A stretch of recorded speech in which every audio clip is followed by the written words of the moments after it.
Hello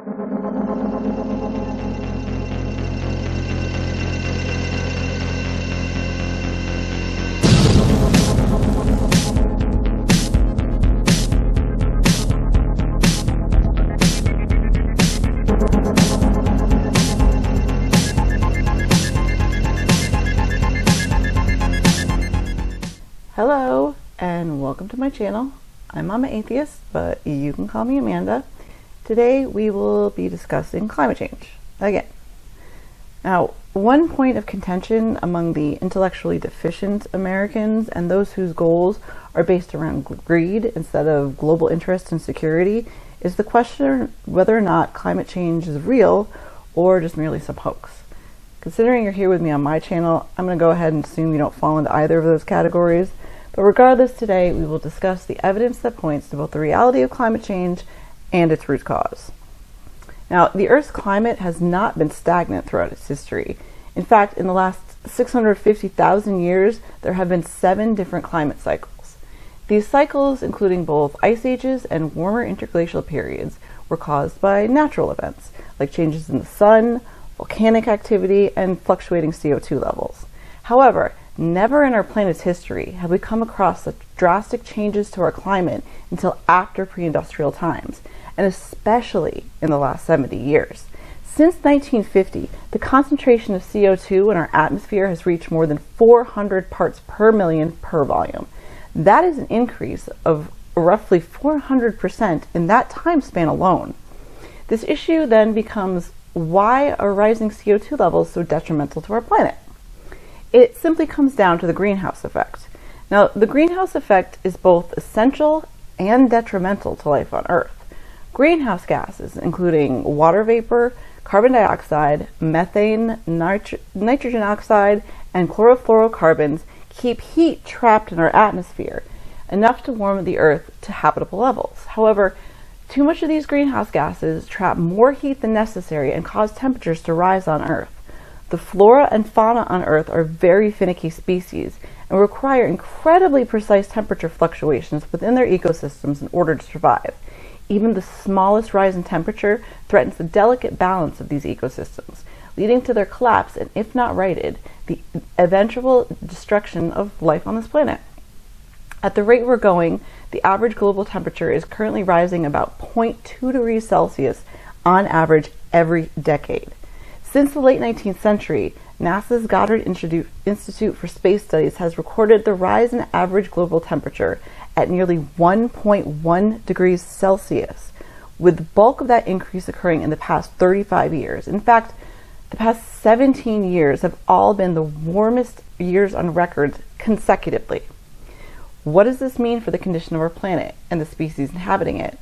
The effects of climate change are already noticeable on Earth, including glacial retreat, shrinking ice sheets, warming oceans, the desalination of our oceans, decreased snow cover, drought, sea level rise, extreme weather events, as the acidification of our oceans, rapid species extinction, and so much more.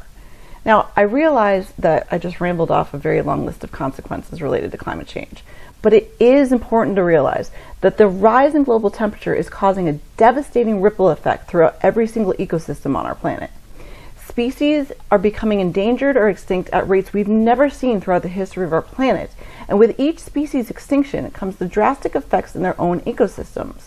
In some cases, a hole left in the ecosystem by the extinction of a species can be filled by another species, compensating for their loss and leading to no net change in said ecosystem. However, most of the time, the loss of any species drastically affects the ecosystem in which they lived. The biggest consequence of the loss of any species is the effect it has on the food web within its habitat. The food web in every ecosystem is delicately balanced to keep each species thriving.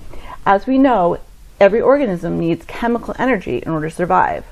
This energy and matter moves precisely throughout a food web. When one species is removed from the web, drastic changes occur to the surrounding environment. Many instances when one or more species is lost, a domino effect within the ecosystem, resulting in its indefinite and ultimate collapse. When one ecosystem is destroyed, the surrounding environment is affected as well, spreading destruction in all directions. So what exactly is the cause of these rapidly rising levels of greenhouse gases, specifically carbon dioxide?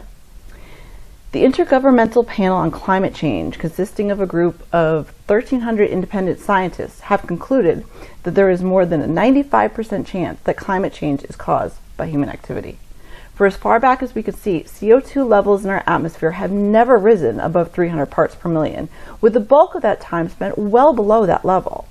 However, as you can see in this graph, carbon dioxide levels in our atmosphere rose rapidly past 300 parts per million starting around 1950 and continue to drastically change ever since.